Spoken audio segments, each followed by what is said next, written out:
The Apostle Paul wrote about the Blessed Supper of our Lord. Every time you eat this bread, drink this cup, you proclaim the Lord's death until he comes. This coming Sunday, during the distribution of our Lord's body and blood, when we eat this bread and drink this cup, we're going to be singing a Lenten hymn, A Lamb Goes Uncomplaining Forth. This hymn beautifully proclaims the Lord's death. And even as we will proclaim the Lord's death while we receive, while we eat and drink, those in the pews will be proclaiming the Lord's death in song. I want to take a look at the first verse of that hymn and see how it connects really well with the parable that Jesus is going to tell us on Sunday about patient love. The hymn begins, A lamb goes uncomplaining forth, our guilt and evil bearing. And that might stick in our craw a little bit. We don't like to think about our evil. We'd rather minimize our sin and think about it just as mistakes or foibles, not a big deal. We can figure it out. We can pay it off. But in the parable that we're going to hear, Jesus will be directing us toward thinking about our sin, our debt, as an unpaybackable sort of debt. It is too huge. It is massive. And so it's fitting for us to talk about our guilt and our evil.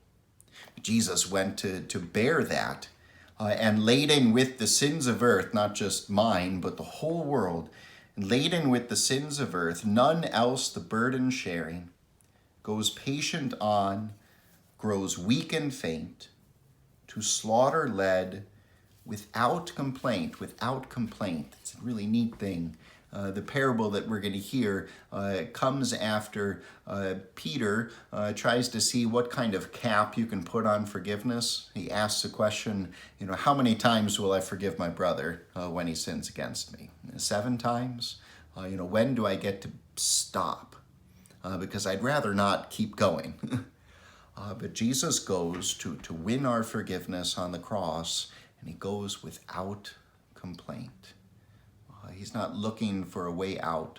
He's not looking for a cap to put on forgiveness.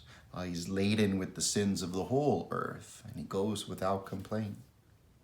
And he goes that spotless life to offer, bears shame and stripes and wounds and death, anguish and mockery, and says, willing, all this I suffer. All this I suffer. Forgiveness is costly. And if we are going to forgive, we need to recognize that it is costly. Patient love will hurt. If we're going to love someone who has hurt us, if we're going to forgive them, that's going to be some kind of painful. Forgiveness is not just saying, oh, it's no big deal, don't worry about it. Forgiveness is in part saying it is a huge deal. It is a huge deal, and it is costly to be able to forgive. Thankfully, the price has been paid in full. In the holy, precious blood, innocent suffering, death of our Lord Jesus Christ, the Lamb who goes uncomplaining forth. Rejoice in him today, and be willing to forgive anyone who sins against you. Peace be with you.